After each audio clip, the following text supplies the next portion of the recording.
Nosotros hacemos ciberseguridad, hacemos IA, hacemos software, tenemos productos que tienen 1 millón, 2 millones de líneas de código.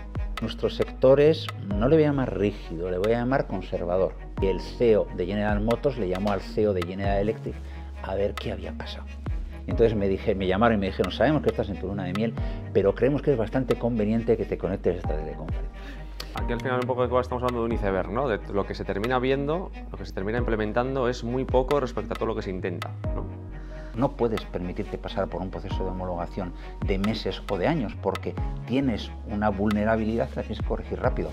Eso es real, ¿eh? 7 años desde empiezo hasta que instalo un producto, se me ha pasado el arroz de 3 generaciones de producto digital. Cuando esta tecnología es solo hardware, ¿no tenéis un alto riesgo de que se quede obsoleta para cuando por fin tiene un punto de ser adoptada al mercado? Como las redes no dan más de sí, ¿hasta qué punto puedo sobrecargar una red sin dañarla?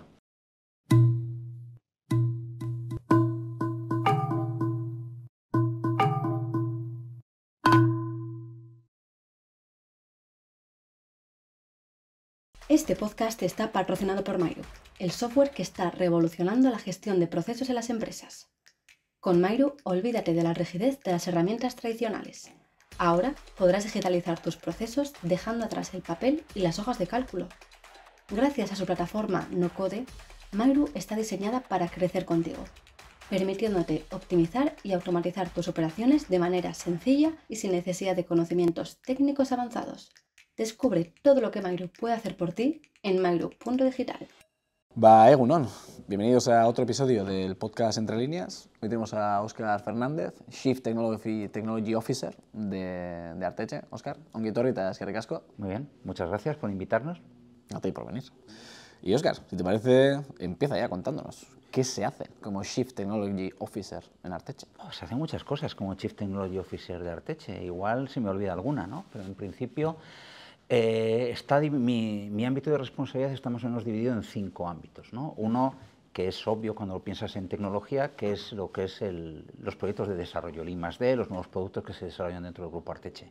Luego hay uno que es menos obvio, que es muy importante, que es todo el soporte operacional, es decir, todo el soporte a las plantas, a los departamentos comerciales, a los departamentos de calidad, a la fábrica, que necesita un soporte técnico y que hay que dárselo desde un área técnica. Luego tenemos la parte, bueno, hoy estamos en el BAT y todo lo que está centrado alrededor del BAT, las startups, etcétera, que canalizamos a través del ecosistema de innovación. Luego tenemos una parte relativamente nueva, súper importante y que tenemos muy enraizada dentro de lo que es la compañía, que es la sostenibilidad. No la sostenibilidad corporativa, que eso hay un departamento de sostenibilidad corporativa en la empresa, pero sí la sostenibilidad de producto, ¿no? El impacto medioambiental de nuestros productos y cómo vamos reduciendo ese impacto medioambiental. Y la última, que es del año pasado y que la acabamos de empezar, es todo el tema de analítica de datos e inteligencia artificial, ¿no? Intentar poner un poco de orden en lo que son las iniciativas de inteligencia artificial y cómo esas nuevas tecnologías se pueden aplicar a la empresa. Y creo que no se me ha olvidado nada, pero más o menos es todo eso. ¿Y estas 5 han estado siempre ahí? ¿Cuándo se generan 5? ¿Evolucionan y puede que el año... O sea, ¿por qué esas 5? Esto va evolucionando, mira. Cuando yo llegué como director técnico Chief Technology Officer de Arteche, había solamente una como tal, separada, ¿no? Que era lo que era la parte de I+D en general, ¿no? Entonces la gente le llamaba al departamento técnico, yo suelo hacer un poco el chiste de que ahí caía todo lo que hiciera falta usar una calculadora, y realmente vimos que había una necesidad de segmentar actividades, ¿no? Y la primera surgió de mi experiencia personal. Yo empecé mi carrera profesional en General Electric hace muchos años como ingeniero de producto. Yo estaba en un departamento de I+D, pero no desarrollaba nuevos productos, daba soporte a productos ya existentes. Y dije, mira, hay que separar el diseño de nuevos productos de la ingeniería de producto, porque si no es que el día a día te come y acabas dedicando 0 tiempo al desarrollo de nuevos productos. Entonces, esa sale de ahí. El tema del ecosistema de innovación pues surge de la realización que a los ingenieros nos cuesta mucho entender de que no podemos saberlo todo y no podemos hacerlo todo nosotros solos, sino que necesitamos que haya otra gente que sepa y que nos ayude, ¿no? Recuerdo haber leído hace muchos años que en el siglo XVIII, si te leías 1500 libros, tenías todo el saber de la humanidad. Ahora te lees 1500 libros y no tienes ni idea absolutamente de nada, ¿no? Y entonces tienes que asumir que cada vez hay más tecnologías, las nuevas tecnologías habilitadoras digitales, la inteligencia artificial, la ciberseguridad, que no necesariamente tienes que dominar. Lo que tienes que dominar es tus conocimientos core y para el resto tienes que apoyarte. Y eso lo hemos ido estructurando a través de un ecosistema de innovación que gestiona las relaciones con centros tecnológicos, con universidades, con las startups, con otras empresas con las que podemos colaborar. Entonces, eso surge después. El tema de la sostenibilidad, pues bueno, cualquiera que lea el periódico ve que un elemento fundamental, y supongo que hablaremos de eso después en lo que es el ámbito de la energía, es la descarbonización y el impacto medioambiental de producto. Entonces, vemos que tenemos la necesidad de crear un área que articule, no que sean los que gestionen toda la parte medioambiental, porque pensamos que ese es un trabajo de toda la empresa, no de un grupo nada más, pero sí que articule lo que tenemos que hacer pues, para cuantificar primero y a partir de la cuantificación reducir el impacto medioambiental de producto. Y la última, la de los datos, pues porque veíamos que había que hacer cosas con el tema de datos e inteligencia artificial, no teníamos muy claro dónde organizarlo, dónde imbricarlo dentro de la organización, creíamos que si lo metíamos dentro del área de sistemas iba a coger una aproximación muy herramientas, muy IT, más que una aproximación a la aplicación de uso para el negocio, y lo acabamos aterrizando aquí. Joder, el punto de I+D, desde fuera siempre parece que es un sitio, la frase que has dicho antes es buena, ¿no? Donde todo lo que se hacía con una calculadora aterriza ahí. Y sí que por naturaleza suena por lo menos que es algo bastante etéreo, ¿no? Difícil igual incluso de cuantificar el retorno que puede generar para la empresa y vuestro propio rendimiento. Aquí, ¿qué tipo de indicadores son los que más miras tú como responsable global de estas 5 líneas? A ver, aquí hay varias cosas, ¿no? Entonces, está de una parte la eficiencia del propio departamento de I+D, ¿no? Y luego, por otra parte, está el impacto que esto genera en la compañía, ¿no? Y son dos cosas completamente diferentes y que incluso, desde cierto punto de vista, puedes considerar que la segunda realmente no corresponde al departamento de I+D, sino que corresponde a los otros departamentos de la compañía. Y ahora te lo comento. Entonces, si voy a la parte de lo que es la eficiencia, nosotros básicamente medimos en base a, te iba a decir 3 indicadores, pero hemos añadido recientemente un cuarto, ¿no? Los que llamábamos, porque siempre en todo lo que son los temas de mejora continua, etcétera, siempre se habla de los indicadores QCD, pues aunque no encajan las letras, nosotros les llamamos QCD, ¿no? Que es coste de proyecto, es decir, que yo ejecute el proyecto en el coste que tengo planificado, coste de producto, que el producto final que yo genere tenga el coste que tenía planificado, y luego la planificación del proyecto, que lo ejecute en los plazos que tengo planteados. Y a eso hemos añadido un cuarto indicador, que es la E, que es el environmental, ¿no? Hemos metido dentro de todos nuestros proyectos el criterio de NSH, el Do No Significant Harm to the Environment. Entonces, ahí tenemos que hacer una evaluación de impacto medioambiental de producto y cumplir también con ese objetivo, ¿no? Entonces, eso es la parte de la eficiencia de la ejecución mía o del departamento de I+D con respecto a los proyectos que tiene asignado. Pero la otra parte es el impacto, y el impacto entra muchas cosas. Entra que a mí me hayan especificado el producto que necesita el mercado. Entra que yo lo haya hecho bien, que es mi parte, y luego entra que yo sea capaz de vendérselo a los clientes y que sea capaz de vendérselo con unos determinados precios, etcétera. Claro, pero esa parte de la selección, porque aquí lo que estáis haciendo muchas veces será crear. Sí. Y luego también supongo que una pelea que tendréis será la de... Os entiendo que alguna vez habréis ejecutado un proyecto donde el resultado no habrá sido el esperado, sí. Y claro, si vas un poco sobre tus pasos, llegarás a la conversación de decir, ¿dónde está el error? ¿He hecho mal mi tarea o se me ha especificado mal eso que tenía que hacer? O las dos cosas. A ver, al final, nosotros tenemos un proceso, ¿no? Yo creo que bastante razonable a la hora de definir estas cosas, ¿no? Todo arranca con lo que es el plan estratégico de compañía. Tenemos un plan estratégico a 3 o 4 años, pero luego específicamente para lo que son los proyectos de I+D tenemos un proceso. Entonces este proceso arranca con la definición de un roadmap. Nosotros todos los años, y tiene que estar hecho más o menos para septiembre, tengo que tener por cada una de las líneas de producto, y tenemos 7 que son diferentes entre sí, cuál es el roadmap a 5 años, es decir, qué me va a pedir el mercado, qué es lo que tengo que ir desarrollando a 5 años vista. En base a eso y a lo que queremos hacer el año siguiente, definimos el presupuesto para el año siguiente.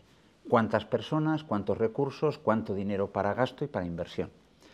Y eso te determina un poco qué proyectos vas a hacer. Pero luego nos damos un par de oportunidades más de arrepentirnos, ¿no? Entonces, primero, cada proyecto tiene que pasar por un comité de negocio que, aunque esté ya, digamos, preaprobado en el plan del año, tiene que ver si ese proyecto se hace o no. Y luego tenemos lo que llamamos un paso por puerta, que llamamos P2, en el cual cuando ya tienes una especificación de detalle, un plan de detalle, un presupuesto detallado, un equipo detallado, vuelves al comité y dices, oye, dijimos que íbamos a hacer esto es lo que cuesta, ya con números bien puestos, seguimos queriendo hacerlo, no queremos seguirlo haciendo, ¿no? O sea, digamos que nos damos todo ese proceso para confirmar que lo que estamos haciendo es lo que queremos hacer, y nos damos también ese proceso, ponemos hasta la fase 2, para decir, oye, igual me lo tengo que pensar otra vez. Y luego, obviamente, pero eso no pasa casi nunca, en cualquier momento puedo decir, mira, estoy metiendo la pata, no lo estoy haciendo bien, la necesidad es diferente y vuelvo otra vez a la casilla de salida. Y ahí eso que comentas es muy interesante, el hecho de guardarnos espacio para arrepentirnos, ¿no? Porque antes comentabas que antes leías libros para saber, ahora lees libros para descubrir que no sabes, ¿no? Entonces, claro, según vas avanzando descubres lo que no sabes, ergo te puede llevar por caminos distintos respecto a los que tienes planeado, ¿no? Correcto. A ver, y luego también depende un poco de no todo el I+D o en todos los sectores es igual, ¿no? Hay sectores en los cuales hay factores que son más relevantes que otros. Por ejemplo, recuerdo, hablando, uno de nuestros compañeros de Arteche trabajó en el mundo de la telefonía móvil, en el tema del desarrollo de los teléfonos móviles. Y ahí, por ejemplo, como os podéis imaginar, con la rotación que hay de nuevos diseños, teléfonos cada vez mejores, etcétera, un factor absolutamente crítico es la velocidad a mercado. Entonces, él me comentaba que un tercio de los proyectos que arrancaban los paraban porque no iban a llegar a tiempo y ya les había comido la tostada a un competidor que era capaz de sacar un producto mejor más rápidamente.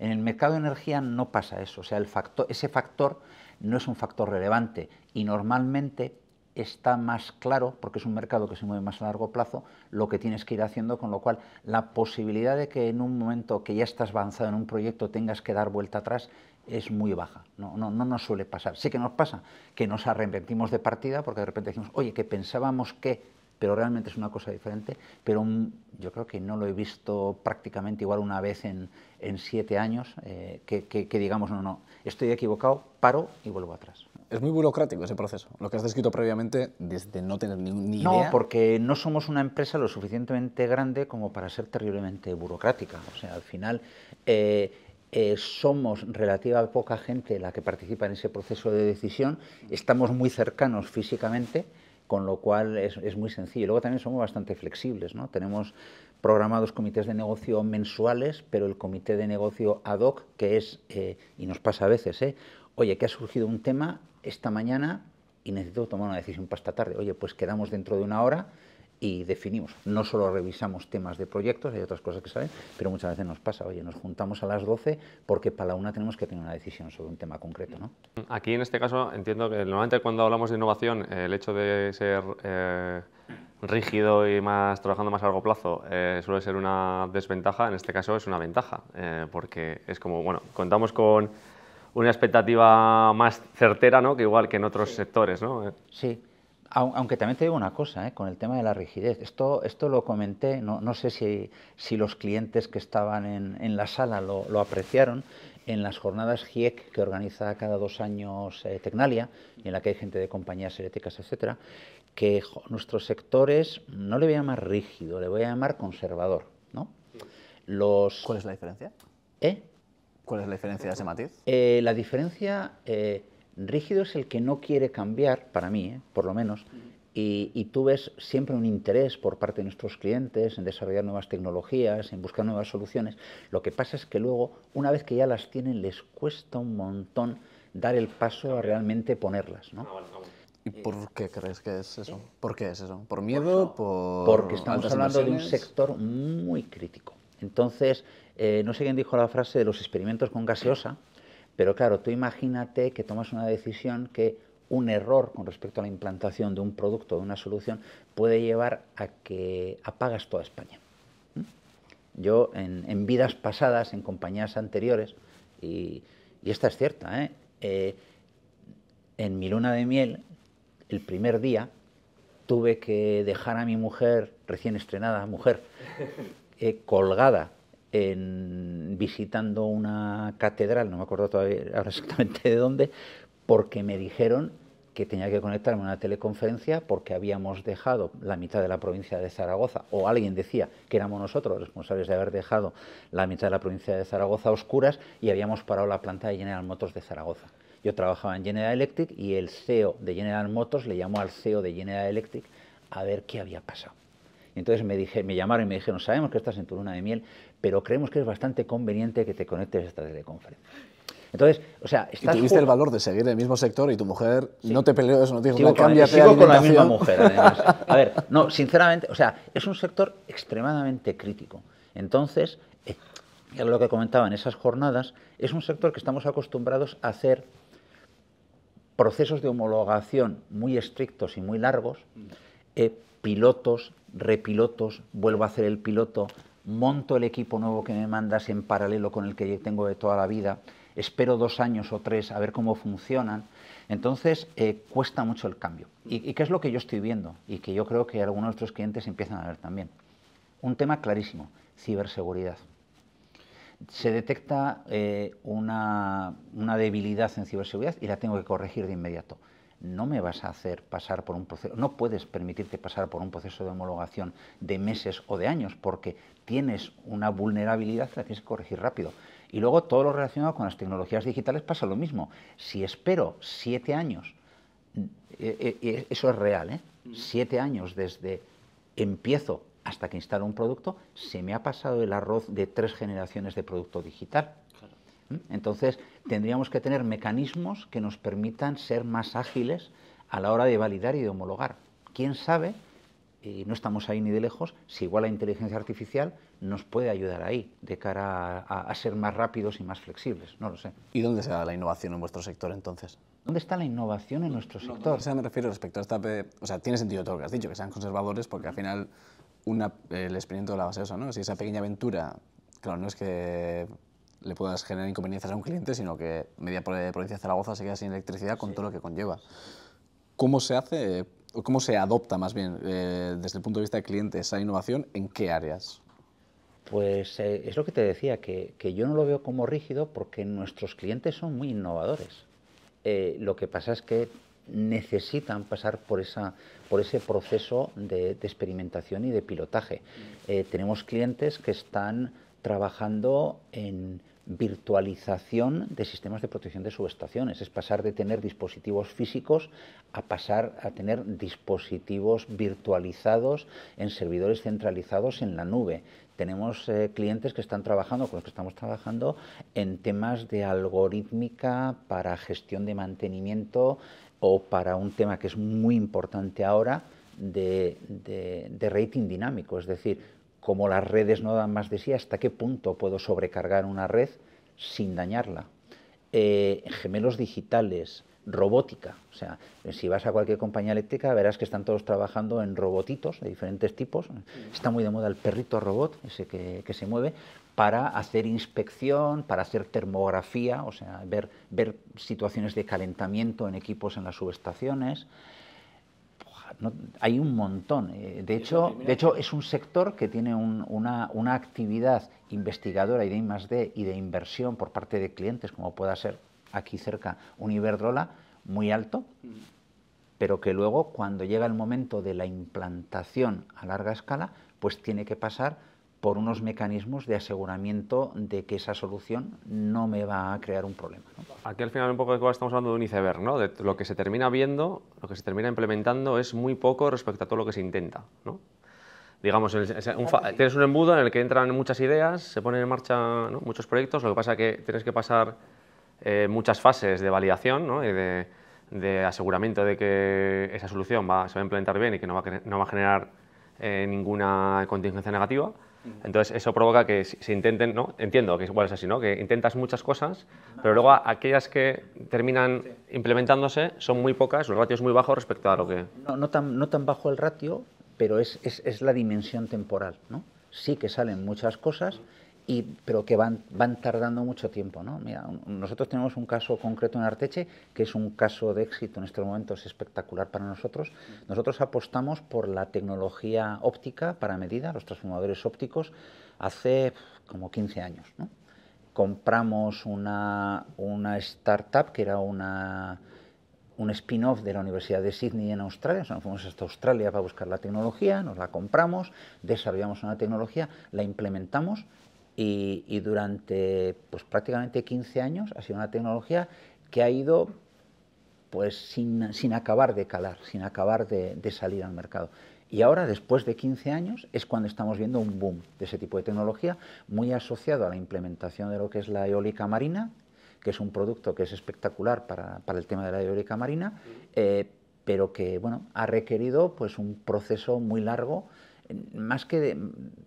Y aquí han entrado dos factores, uno el de validación que os estaba contando y otro también que nos pasa a veces en el sector, de ese clic que al cliente le haga y que diga, ahora veo la ventaja. Me has estado contando la ventaja durante años, pero yo realmente en la realidad de mi operación del día a día no la he visto y ahora de repente la he visto, ¿no? Que en este caso concreto pues ha sido, ahí va, ahora hay un montón de interconexiones con eólicas marinas que son cables de corriente continua y esto es el producto ideal para eso. Entonces lo veo y durante años me has estado diciendo que efectivamente era un producto bueno, fiable y que me iba a dar ventajas, pero hoy es cuando he visto esa ventaja y entonces de momento es el momento en el que esa tecnología despega de alguna forma, ¿no? Pero cuando esa tecnología es solo hardware, ¿no tenéis un alto riesgo de que se quede obsoleta para cuando por fin tiene un punto de ser adoptada en el mercado? Porque si es software... No es hardware, es hardware y software. O sea, nosotros desarrollamos una cantidad de software. A la gente le puede sorprender, ¿eh? Mucha gente que conoce Arteche y que dirá, no, estos hacen cosas de hardware, hacen transformadores, que es acero, cable de cobre y aisladores de porcelana. Nosotros hacemos ciberseguridad, hacemos IA, hacemos software, tenemos productos que tienen 1 millón, 2 millones de líneas de código y que están en una evolución constante y que estamos constantemente trabajando y retrabajando. Y efectivamente, si tienes que mantener estas tecnologías en constante desarrollo, porque si no la tocas, si la dejas como está, pues para cuando llega realmente el momento de esa tecnología, igual se te ha muerto y tienes que mantenerla. Y constantemente pues estamos revisando, remodificando tecnología. Pero entiendo que, bueno, no, te iba a decir igual que el software puede ser más ágil o menos costoso, pero realmente tanto hacer ese constante mantenimiento en software o hardware será un poco parecido a nivel de costes o a nivel de gestión. Más o menos es parecido, ¿no? Ahí te diría que lo que muchas veces nos dificulta mucho el trabajo es cuando nos crean muchas variantes, es decir, cuando yo quiero que me hagas esto, yo quiero que me hagas esto que es parecido a esto, pero no es exactamente igual. Entonces, claro, todo ese proceso de mantenimiento y de continuar desarrollando se dificulta mucho más si realmente hay un estándar en el cual, pues al final, estás manteniendo una solución, pero estás manteniendo una solución más o menos única, ¿no? Entonces, pues por eso el traje a medida que los hacemos, y que nadie que me oiga en el podcast diga, no, estos no hacen trajes a medida. Sí, hacemos trajes a medida, pero luego dificulta mucho el mantenimiento posterior, ¿no? ¿Y es esto una ventaja competitiva respecto a vuestra competencia? O sea, ¿el cliente percibe el valor del I+D que ofrecéis desde Arteche? Yo creo que sí. O sea, yo creo que los clientes valoran varias cosas en nosotros, ¿no? Primero, yo creo que valoran la cercanía y el servicio. A ver, yo he trabajado 20 años en una gran multinacional que está en el mismo sector que Arteche, ¿eh? Y que compite con Arteche, bueno, más bien Arteche compite con la multinacional, porque Arteche es más pequeño en tamaño, desde hace muchos años, ¿no? Y al final dices, ¿y cómo puedes competir una empresa que sois 2.500 personas con una empresa que son 150.000 y que factura muchísimo más que vosotros? Pues es cercanía, servicio, no te voy a dejar tirado nunca en ninguna circunstancia, voy a estar cerca de ti y si me llamas voy a hacer lo que sea para ayudarte. Y luego la otra cosa es la flexibilidad. Para una gran compañía multinacional, me voy a adecuar a lo que tú necesitas, muchas veces es muy complicado. Yo lo que quiero es vender producto estándar y déjame de líos, y vender el mayor número posible de unidades, y nosotros estamos normalmente mucho más dispuestos a escuchar lo que nos dice el cliente, cuáles son sus necesidades. A veces nos gustan, a veces no nos gustan, pero yo siempre les digo a los clientes lo mismo desde hace muchos años. Nadie sabe lo que necesitas mejor que tú.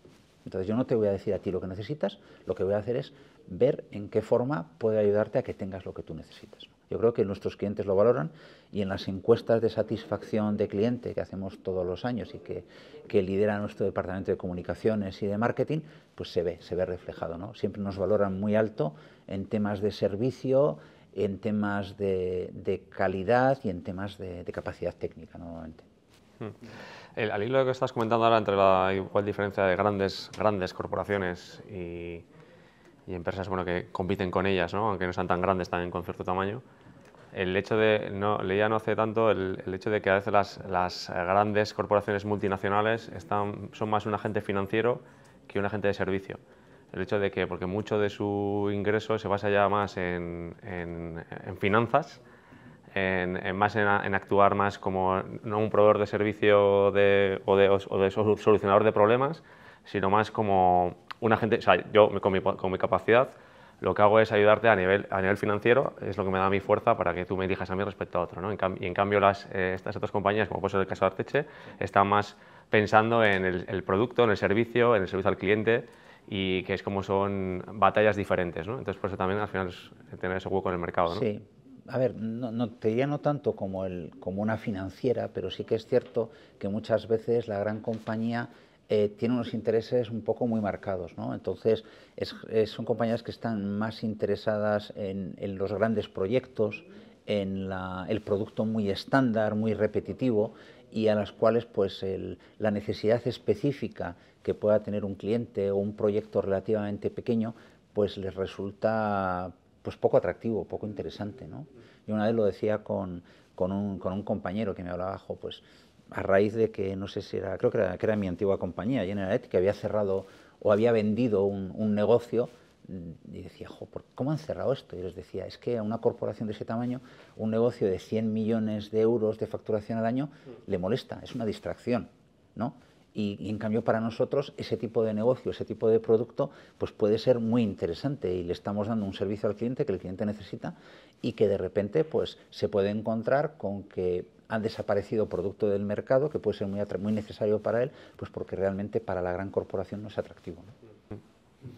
Y comentando un poco más en el tema, hablamos de los diferentes productos de innovación, ¿no? que vais implementando.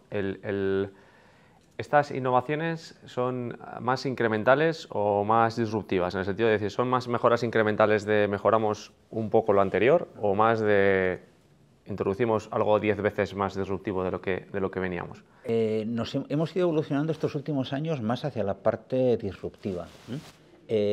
Y yo alguna vez lo comentaba cuando llegaba, decía, tenemos mucho proyecto que es evolutivo, en el cual estamos mejorando el producto ya existente, ¿no? El típico proyecto de voy a mejorar los costes de este producto, voy a mejorar unas prestaciones, pero igual no siendo tan agresivos en un tema disruptivo, pero llevamos ya unos cuantos años que estamos siendo pues bastante más disruptivos en el tipo de producto y el planteamiento que estamos haciendo, ¿no? Por ejemplo, en la parte de electrónica que acabamos de lanzar y estamos lanzando ahora mismo una nueva gama de producto electrónico, pues nos hemos ido, uno de los chicos que estaba trabajando en el proyecto decía, nos hemos ido de la edad de piedra a los cohetes espaciales a la Luna en un solo salto, ¿no?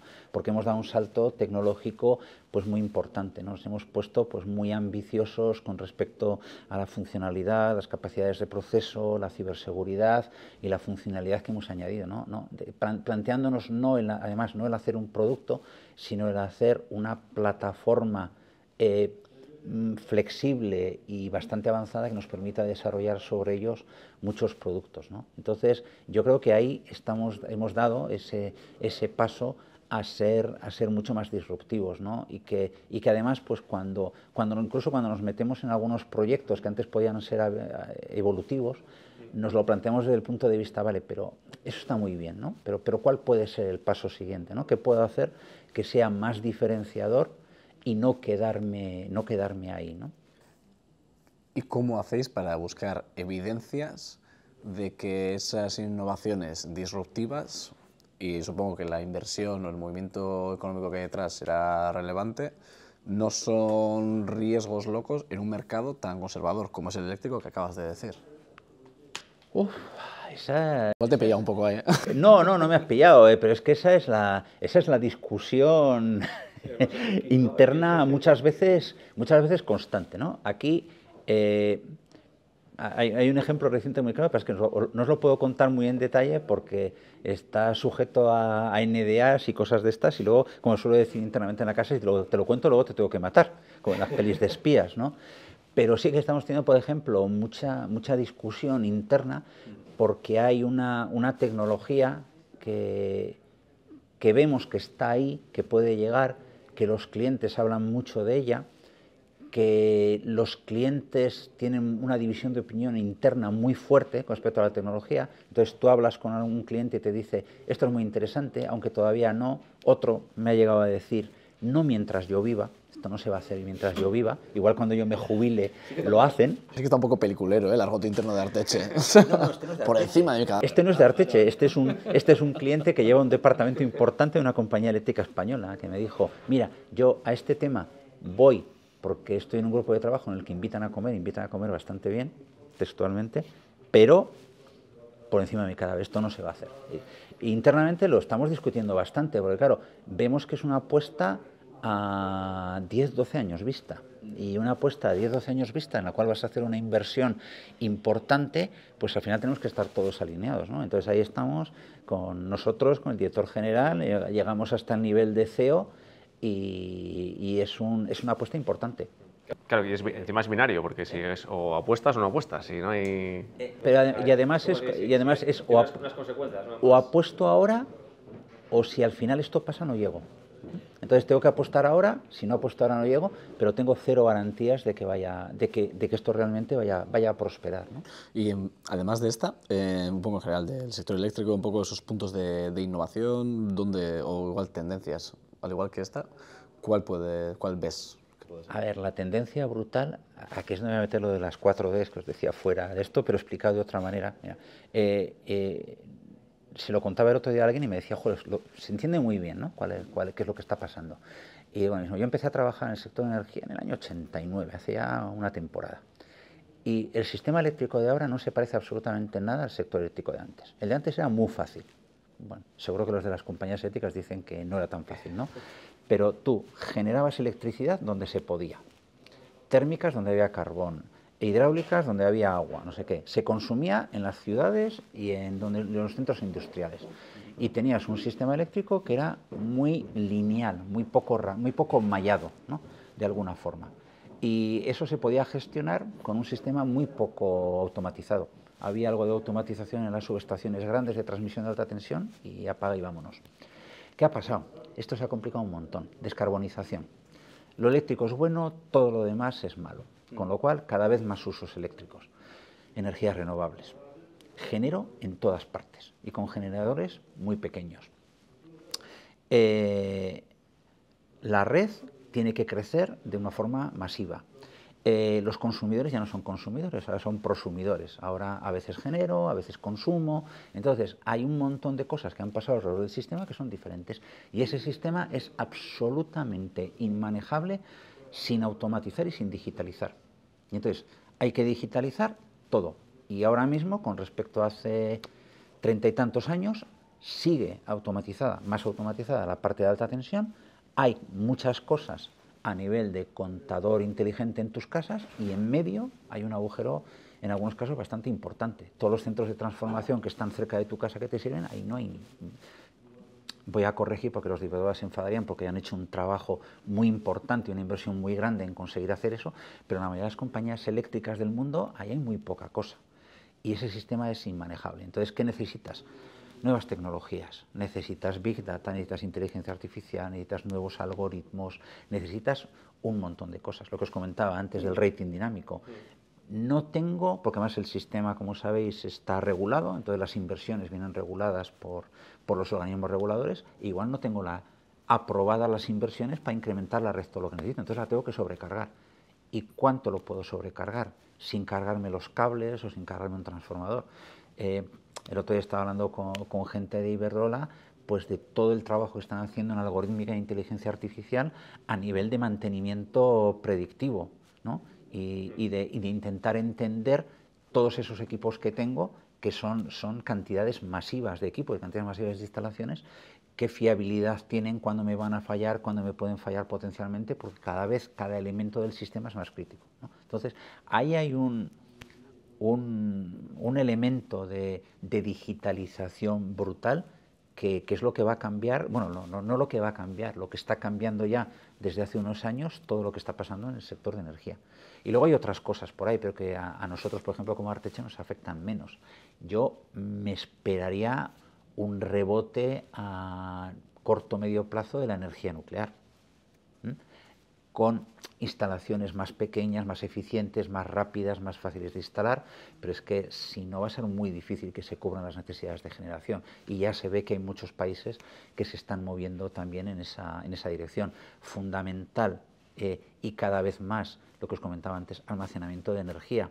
Hemos pasado a unas energías renovables, en concreto la fotovoltaica, que genera cuando puede, cuando hay sol, y que no genera nada por la noche. Entonces, o he almacenado la energía o por la noche no hay electricidad. Entonces, ahí toda esta descarbonización, crecimiento de la red, descentralización, etcétera, está generando un conjunto de necesidades completamente nuevas. Y vosotros, internamente, un poco de estos son los retos del sector eléctrico, pero para Arteche, ¿cuáles son los retos para manteneros innovadores, para manteneros competitivos en esta parte del I+D? Los retos es, que yo creo que estamos avanzando bien en esa dirección, es, primero, identificar los segmentos y las tecnologías en las que queremos estar a nivel de negocio, porque evidentemente no nos va a dar para entrar absolutamente en todo lo que nos gustaría estar. Identificar quiénes son los partners adecuados para ayudarnos en el desarrollo de esa tecnología o en la entrada a un mercado en el que ahora mismo no estamos, que yo creo que es fundamental también. Algo importante, que parece una tontería, que es, a la vez que hacemos todo eso, digerir el crecimiento. Somos una empresa que está en un crecimiento importante, creciendo pues prácticamente los últimos 6 años hemos duplicado el tamaño de la empresa, lo seguimos aumentando, estamos hablando de crecimientos, este año pasado ha sido un 12%, el año que viene pues probablemente un 15 o un 16%, entonces claro, tenemos que digerir todo ese redimensionamiento industrial, operativo, pues a la vez que estamos enfocados en desarrollar lo nuevo para el futuro, ¿no? Yo creo que es un reto importante, ¿no? Yo creo que es lo fundamental. Y con tanto crecimiento en una empresa tan grande, ¿cómo hacéis para mantener esa cultura de innovación? Igual acotándolo, no ya a nivel de empresa, sino en vuestro aspecto. Yo creo que ahí nos ayuda una cosa, ¿no? A ver, la cultura de innovación o de sostenibilidad o lo que sea, al final esto es cuestión de un cambio cultural más o de una implantación de cultura más, ¿no? Entonces yo, cuando trabajaba en General Electric, teníamos un procedimiento que es un poco un estándar, de hecho se enseña mucho todavía, el CAP, el Change Acceleration Process, y en el cual empezabas diciendo una cosa fundamental, ¿no? Que el resultado de cualquier cambio cultural es igual a la multiplicación de la calidad del cambio cultural que estás proponiendo multiplicado por la aceptación que tienen las personas de ese cambio cultural, ¿no? Entonces, lo que es fundamental es esa aceptación, ¿no? Yo creo que en Arteche partimos de una cosa que es muy importante, que es que somos una empresa familiar que lleva un recorrido muy largo de 77 años y que tiene una cultura muy establecida, muy determinada. Entonces, esa cultura ya de partida, o sea, hay unas cosas que identifican a Arteche, la identidad de Arteche, ¿no? La relación con el entorno, la relación con el origen de la empresa, la familia, el impacto social en el entorno. O sea, hay una serie de cosas que ya vienen muy marcadas, ¿no? Y luego cuando añades sobre eso, pues tienes que añadir, pero tienes que añadir también, pues teniendo en cuenta los factores que ayudan a los cambios culturales. Primera, involucración de la dirección. Si el CEO está, las cosas son mucho más fáciles que si el CEO no está en un tema. Después, los aceleradores, los early adopters, como tienes en todas las cosas, ¿no? La gente que viene y que te compra, ¿no? Cuando empezamos a implementar el ecosistema de innovación y empezamos Bego, que es la persona que lleva nuestro ecosistema de innovación, y yo, pues había gente que le contábamos la historia de la innovación, del ecosistema de las startups y tal, y había gente que clarísimamente nos miraba como si fuéramos unos marcianos y que no nos compraba nada, y gente que te compra. Entonces te tienes que apoyar en esos early adopters, ¿no? Y luego el quick win, aunque sea, no voy a decir tontería, una cosa pequeña, ¿no? pero que puedas demostrar que implementando sostenibilidad, implementando iniciativas sobre el talento, implementando cualquier cosa de las que son importantes para nosotros, o innovación, tienes un pequeño éxito sobre el que puedes construir para generar un éxito siguiente al día siguiente, hace que la gente se te apunte. Y que digas, pues mira, no me lo acaba de creer, pero yo me apunto, ¿no? Yo estoy ahí y formo parte de esta iniciativa, ¿no? Y yo creo que en general funciona bien, y que tenemos, a ver, tenemos culturas muy diferentes a nivel de cómo son las personas, de cómo son las culturas de los países. Nosotros tenemos 13 fábricas en diferentes países, entonces no es lo mismo la cultura mexicana que la turca, que la brasileña o que la china, pero sí que hay elementos comunes de cultura de empresa, ¿no? Bueno, hablando más igual de innovación, suena paradójico, pero si la cultura está regada en el equipo, el hecho de que pongas en funcionamiento un proyecto 5 o 10 es como la churrería. Dices, bueno, como ya los valores los tengo, ¿no?, arraigados, es como el hecho de poner en marcha un nuevo proyecto me va a costar menos, o sea, si ya llevo haciendo X en el pasado, ¿no? Sí, de alguna forma sí. A ver, y luego para nosotros, a ver, le voy a llamar innovación, ¿no? Lo puedes llamar antes tecnología o le puedes llamar I+D, ¿no?, yendo a términos más del pasado, pero la tecnología y la innovación ha sido siempre importante para Arteche. Arteche surge como una empresa sin tecnología propia. En el año 47, Arteche lo que tiene es una licencia de fabricación de una compañía belga, que era Balto Usins, y en el cual pues fabrica un producto que es de un tercero. Y de hecho, su segundo producto, que son los relés auxiliares, también lo arranca con una licencia tecnológica de un tercero. Pero una aspiración prácticamente desde el inicio de la empresa es el desarrollar tecnología propia. Entonces, pues ya a los 20 y tantos años de existencia ya hay una tecnología propia y se empieza a desarrollar. Y Arteche tuvo uno de los primeros centros tecnológicos que había en Euskadi. Y Arteche, que decías, hablabas de las apuestas y de determinadas cosas. Arteche en el pasado ha hecho cosas que no continúa haciendo, pues porque no hayan tenido el éxito debido, pero Arteche fabricó máquinas de rayos X en un momento determinado, o Arteche desarrolló el primer inversor fotovoltaico que se desarrolló en Euskadi. Lo que pasa es que, en este caso concreto, pues lo desarrollamos demasiado pronto y no llegamos al mercado en el momento que hubiéramos llegado si lo hubiéramos hecho 5 años más tarde, ¿no? Entonces siempre ha habido esa cultura o esa necesidad de hacer cosas nuevas. Y hablando un poco eso de colaborar con otros agentes, hablabas antes de las startups, ¿no?, que incluso ya nos contabas el caso de esta compañía australiana. Aparte de lo que es, incluso el hecho de llegar a invertir en otras compañías o incluso adquirir, ¿no?, como este caso, ¿qué otras formas más tenéis de colaboración en proyectos? Vamos a ver, tenemos varias cosas, ¿no? Activamos, bueno, estamos en BAT, formamos parte del ecosistema pues desde el primer día prácticamente, y ahí pues hablamos y tenemos un montón de relación con un montón de startups que nos vienen a través de aquí. Yo creo que el primer año hablamos como en torno a 150 startups venidas de BAT o por otras vías. El segundo año ya nos centramos un poco más, pero todos los años hablamos con un montón de startups, ¿no? Y les enfocamos empezamos a aproximarnos a ellos desde el punto de vista de tecnología. Puedo adquirir tecnología, puedo tener una cooperación tecnológica, pero luego vimos que teníamos una oportunidad, porque mucha gente se nos aproximaba desde el punto de vista de la oportunidad de negocio, de la inversión, de invertir también. Entonces activamos un mecanismo que era el Arteche Ventures, que empezamos el año pasado realmente, y que ya hemos cerrado un tema que vino a través de BAT en concreto, que es una compañía finlandesa que se llama Teraloop, que hace unos sistemas de almacenamiento de energía a través de volantes de inercia, ¿no? Y tenemos pues varias cosas abiertas, ¿no? Hemos hecho cooperación tecnológica con otra empresa que conocimos aquí en el BAT, que se llama MBLue. Hemos desarrollado una cubierta de transformador inteligente que hemos aplicado a unos pilotos de transformadores monitorizados que hemos hecho para el Digital Hub de Iberdrola. Hay varios proyectos, estamos ahora también con algunos proyectos de adquisición de tecnología en lo que es la parte tanto óptica como electrónica. Entonces, pues los mecanismos son muy diferentes. Lo que en general no nos interesa es la empresa que nos vienen bastantes, las startups, que lo que están buscando es un canal a mercado. O sea, no entra dentro de nuestro ADN el ser un canal de mercado para un tercero que al final pues llega al mercado, que no tiene acceso, se lo doy yo, que sí que lo tengo, y luego me da una patada y me dice que ya tienen acceso al mercado y que no me sirve no le sirvo para nada, ¿no? Lo enfocamos siempre desde el punto de vista de la cooperación tecnológica, de la adquisición de tecnología o de la adquisición de una parte de la propiedad en general. Sí, vamos, al final que sea un win-win para más partes, ¿no? Que no sea tú ganas y yo te ayudo, pero realmente al final no acabo teniendo una ganancia a largo plazo, ¿no? Y en este sentido, un poco hablando respecto al futuro, o sea, ya has comentado que al final la clave va a pasar por la sostenibilidad, por la democratización, por el uso de las tecnologías. Aquí,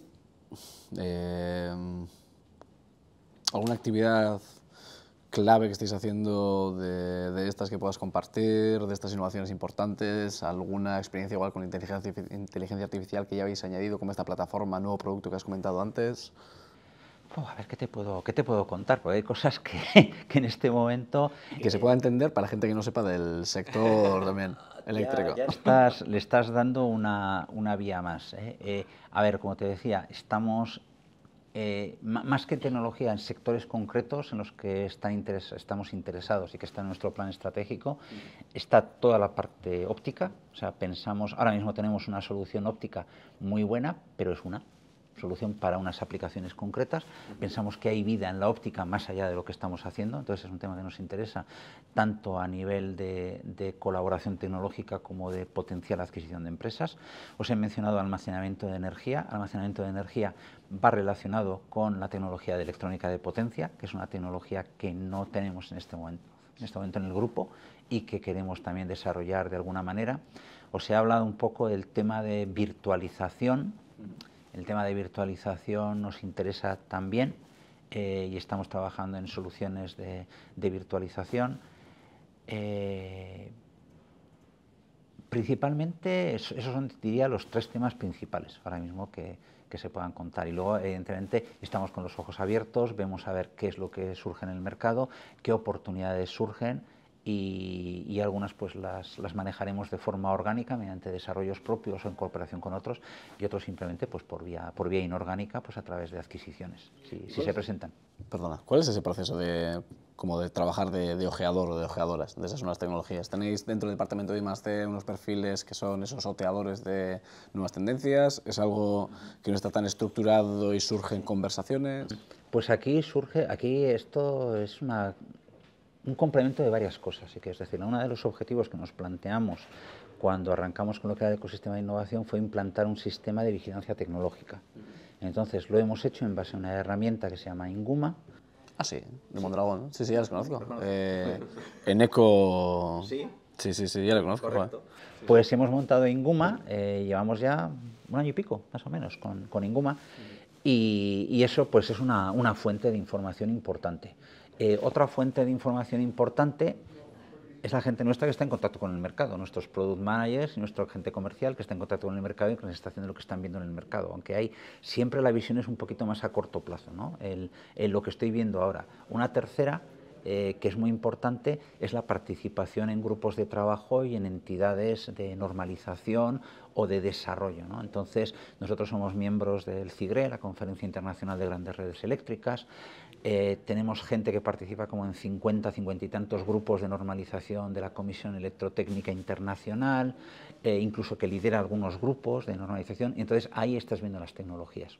Entonces, una cosa que suele ser muy interesante dentro de esos grupos es ver qué cosas raras le interesan a un grande del sector que tú no sabes muy bien por qué. Entonces, de repente ves que de repente en los grupos de normalización el tío de Siemens y el de Hitachi están hablando de unas cosas que tú no entiendes muy bien por qué están hablando. Bueno, pues ahí hay algo que probablemente va a ser muy interesante, ¿no? Ahí, sí, ahí hay, ¿no? Entonces, y es el complemento un poco de todo eso. Yo también estoy en muchos grupos y en clústeres y en asociaciones industriales, y ahí es de donde sale pues mucha información de lo que está pasando. Bueno, otra cosa que solemos preguntar es cuál va a ser el próximo gran avance, pero entiendo que ya nos lo has respondido antes, cuando has dicho lo de, bueno, estamos mirando esto, pero no puedo contar mucho, ¿no? Entonces vamos a dejarlo ahí, pero... Vale, pues igual por nuestra parte, para ir cerrando, Óscar, siempre también nos gusta pasaros esa pregunta, ¿no? De un poco basado en las experiencias, errores y éxitos que has tenido en esta carrera, si te llega o si podrías tener la ocasión de recomendarle o darle algún consejo, varios consejos a una persona que igual esté empezando sus primeros pasos como, no sé si responsable de I+D o un puesto de I+D, ¿qué podría? ¿Un puesto de I+D o un puesto en general? Bueno, varias cosas. Primera, yo soy ingeniero eléctrico. Y suelo hacer el chiste, está tan oído que ya la gente se lo ha oído muchas veces, de que somos como el lince ibérico, una especie en peligro de extinción y que hay que cuidarnos. Entonces, necesitamos ingenieros eléctricos, y una cosa que les puedo decir a los jóvenes, esto es propaganda, si alguien lo está viendo, es que yo no sé qué va a haber dentro de 40 años de las tecnologías emergentes, pero que dentro de 40 años va a haber electricidad, seguro. Entonces, es una carrera buena, de largo recorrido, y en el que hay muchísimas oportunidades de desarrollo en el ámbito de la tecnología. Para personas que quieran desarrollar una carrera en el ámbito del I+D,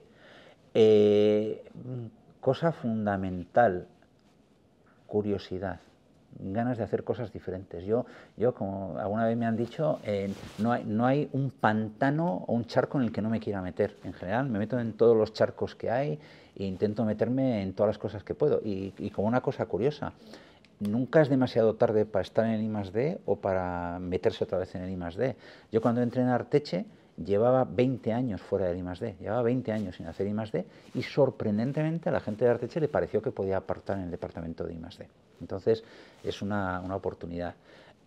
Y luego ponerse en valor, porque creo que muchas veces el departamento de I+D o no se pone suficientemente en valor, o incluso las compañías no la ponen en valor comparado con un departamento comercial o con un departamento operacional, ¿no? En el cual ves el impacto directamente, ¿no? Ves que gracias a ellos se vende, ves que gracias a ellos se factura, ves que gracias a ellos se saca el margen directo, pero yo alguna vez le digo a alguna gente en la casa, si yo no hago nada los próximos 3 años, tu cifra de negocio probablemente no se va a resentir en los próximos 3 años, pero tu cifra de negocio se va a resistir un montón dentro de 10 años, ¿no? Entonces, ponernos en valor que somos un poco la gente que está generando el valor para la empresa en el medio y en el largo plazo, ¿no? Y luego, pues eso, ya en general, no de eléctrico, a toda la gente joven necesitamos técnicos. No sé por qué, a la gente ahora le gusta estudiar más otras cosas diferentes. Yo no he conseguido convencer a mis hijos, que se me han ido por otro territorio, pero sinceramente necesitamos, la guerra por el talento es terrorífica, nos cuesta muchísimo encontrar personal, entonces pues eso, que se animen todos los que vean el podcast, y que en Arteche contratamos de nuevo publireportaje y que nos manden, que se metan en nuestra página web, que vean las posiciones abiertas y que contamos con ellos, ¿vale? Genial. Óscar, pues mil es que otra vez por venir y por compartir con nosotros. Pues muchísimas gracias a vosotros. Qué recasco. Venga.